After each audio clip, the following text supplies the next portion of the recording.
জামায়াতের যেই নেতাদের বিচারিক হত্যাকাণ্ডের নামে ফাঁসি দিয়েছে সেটার নিন্দা তো আমরাও সবসময় করেছি, তার প্রতিবাদ তো অসংখ্যবার করেছি যে তারা মুক্তিযুদ্ধে তাদেররা মুক্তিযুদ্ধ বিরোধিতাকারী ছিল, তারা রাজাকার ছিল, তারা আলবদর ছিল, তারা আল শামস ছিল, তারা বাংলাদেশের গণহত্যায় অভিযুক্ত, এর কোনো ব্যাপারে সন্দেহ নাই। কিন্তু তাদের যে প্রক্রিয়ায় যে তদন্ত করে যেভাবে শাহবাগে মঞ্চ বানিয়ে বিচারের আওতায় আনা হলো, আমরা ওই প্রক্রিয়ার ঘোরতর বিরোধী, যে সেটা সঠিক প্রক্রিয়া ছিল না সেইটা।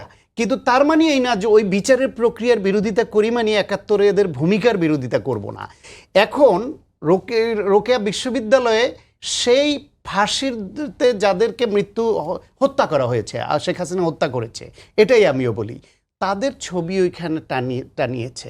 সেটা নিয়ে ছাত্রদল বলেছে খালেদা জিয়ার ছবির পাশে সালাউদ্দিন কাদের চৌধুরী সহ এর একটা কৌশল অবলম্বন করে। ঢাকা ইউনিভার্সিটি কিন্তু এই অপকৌশলটা তারা চালিয়েছিল।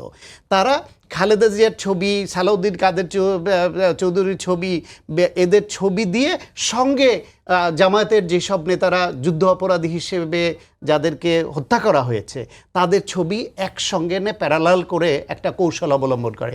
কিন্তু বিএনপি এটা পছন্দ করে না, কারণ বিএনপি ওই হত্যাকাণ্ডের নিন্দা করলেও শেখ হাসিনার আদালতে বিচারের নামে একটা রাষ্ট্রীয় হত্যাকাণ্ড চালিয়েছে তার নিন্দা বিএনপি করে, তার প্রতিবাদ বিএনপি করে, আমরা করি। কিন্তু তারা যুদ্ধ অপরাধীর মুক্তিযুদ্ধ বিরোধিতাকারী ছিল, গণহত্যার অভিযোগ আছে, তারা আলবদর আল শামসের পদধারী গুরুত্বপূর্ণ প্রধান ছিলেন। সুতরাং তাদেরকে প্যারালাল করে এইভাবে আপনি হত্যাকাণ্ডের জন্য প্যারালাল করবেন, এটা বিএনপি পছন্দ করে না, মানে না। আপনারা প্রতিবাদ করতে চান, আপনাদের নেতাদের ছবি নিয়ে আপনারা করেন, এবং সেটার প্রাসঙ্গিকভাবে বিশ্ববিদ্যালয়ে যখন প্রোগ্রাম হচ্ছে সেই প্রোগ্রামে আপনি যখন ডিসপ্লে করবেন, প্রদর্শনী করবেন, তখন ছাত্রদল বলেছে এই ছবিগুলো নামিয়ে ফেলতে। সেই ছবি না নামিয়ে তারা সংঘর্ষে লিপ্ত হয়েছে, আক্রমণ করেছে, এবং ছাত্রদলকে ক্যাম্পাস ছাড়া করে রেখেছে।